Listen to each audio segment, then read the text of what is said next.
Endo means internal, and metrium means womb. So endometrium is the innermost layer of the womb, and endometriosis is where these endometrial cells grow outside of the womb. The female internal sex organs are the ovaries, which are the female gonads, the fallopian tubes, two muscular tubes that connect the ovaries to the uterus, which is a strong muscular sac that a fetus can develop in. It's a hollow organ that sits behind the urinary bladder and in front of the rectum.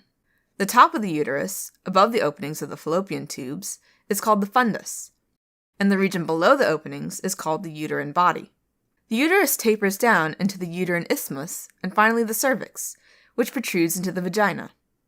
It's anchored to the sacrum by uterosacral ligaments, to the anterior body wall by round ligaments, and it's supported laterally by cardinal ligaments, as well as the mesometrium, which is a part of the broad ligament.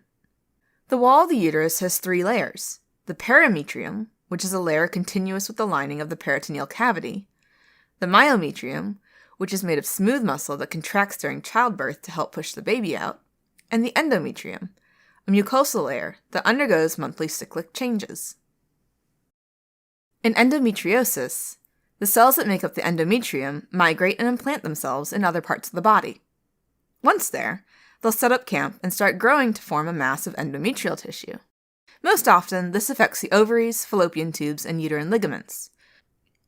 But it can also affect other structures in the pelvis and abdomen, like the perimetrium, the rectovaginal septum, the rectouterine pouch, also called the pouch of Douglas, and even the intestines or bladder. Although we're unsure of the exact cause of the endometrial cell migration, there are at least 5 main theories that try to explain this phenomenon. First, retrograde menstruation theory says that during menstruation, some blood-carrying endometrial cells will flow backwards into the fallopian tubes and implant into nearby tissue. Sometimes there could also be a patented fallopian tube, meaning there's an opening in it, so the adventurous endometrial cells could actually escape and travel to the other pelvic and abdominal structures. Now, because retrograde flow is much more common than endometriosis, other factors probably come into play. So the second theory is that there's a dysfunction with the immune system where B and T cells don't respond to endometrial implants and allow it to grow. Third, the metaplastic theory suggests that the cells of the peritoneum, which come from the same cell line as endometrial cells, can transform spontaneously into endometrial tissue. This theory explains how in rare cases, a woman that underwent a hysterectomy, where the uterus was surgically removed, can still develop endometriosis. The fourth and fifth theories are especially useful for explaining how endometrial implants show up in places like the lungs or heart.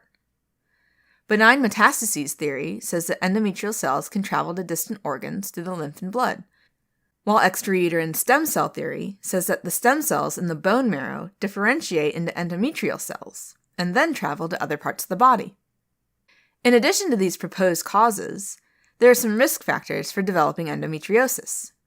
These include a family history of endometriosis, never having been pregnant, early menarche, and late menopause.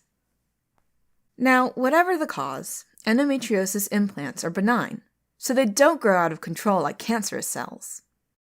However, because they're functionally the same as the epithelial cells found within the uterus, they have the same estrogen receptor, so they go through the same proliferation, secretion, and menstruation cycle, just like the normal endometrial cells.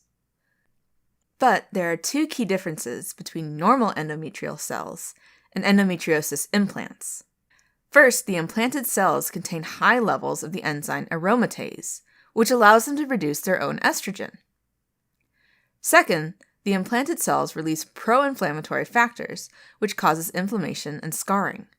These scars could cause adhesions, which is a binding of different organs or structures to each other, affecting their normal anatomical placement.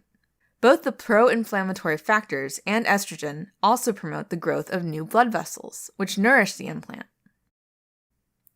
Now, changes in hormone levels and the chronic inflammation will cause the implant to bleed, especially during menstruation. If the implant is on an ovary, it could form an endometriomas, or chocolate cysts, which contain the old dark blood and shed tissue. When these get too large, they'll rupture and spill their contents, resulting in a lot of pain and even more inflammation. Endometrioma cells also tend to develop mutations in certain genes, including PTEN and ARID1A, which increase the risk of developing ovarian carcinomas. The symptoms of endometriosis can be quite debilitating and are related to the location of the endometrial cells. Most commonly, endometriosis on the reproductive organs will cause pelvic pain, bleeding, dysmenorrhea or painful menstruation, and dyspareunia or painful sexual intercourse. If it involves the pouch of Douglas, a section of the peritoneum located between the rear wall of the uterus and the rectum, it can cause dyschezia or pain with defecation. It can also cause urgent, frequent, and sometimes painful urination if it involves the bladder, and abdominal pain if it involves the intestines. All of these symptoms will often vary with the hormone changes throughout the menstrual cycle, and often gets worse during menstrual periods. About 30 to 40% of women with endometriosis are subfertile. The exact link between infertility and endometriosis isn't totally clear. It's believed that the inflammation that comes with endometriosis can damage or scar the reproductive structures, thus inhibiting the release of the egg or its movement through the fallopian tube. Damage to the uterus can also make the implantation of the gamete more difficult. The good news is that pregnancy is often still possible, depending on the severity of the endometriosis and the effectiveness of the treatment. The best way to diagnose endometriosis is through laparoscopy, and the diagnosis can be confirmed with a biopsy. Treatment is focused on managing pain, trying to limit the progression of the implants, and addressing the associated subfertility. Common hormonal medications that are used to treat pain include combined estrogen-progesterone oral contraceptive pills, which relieve pain through ovarian suppression, progesterone analogs like medroxyprogesterone and levonorgestrel, which inhibit growth of the endometrium, danazol, which is a steroid that inhibits mid-cycle surges of follicular-stimulating hormone and luteinizing hormone, and prevents steroidogenesis in the corpus luteum, and gonadotropin-releasing hormone modulators, which cause a decrease in estrogen levels.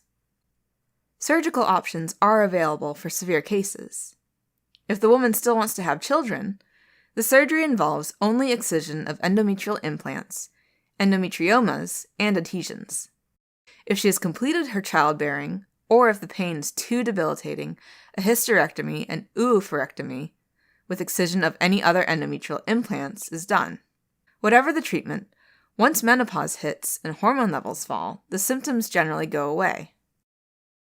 Alright, as a quick recap, endometriosis is when cells of the endometrium grow outside the uterus. These cells follow the same hormonal cycle as normal endometrial tissue, including secretion and bleeding. This causes inflammation, scarring, adhesions, and endometriomas. Common symptoms include pelvic pain and bleeding that gets worse during menstruation, and infertility.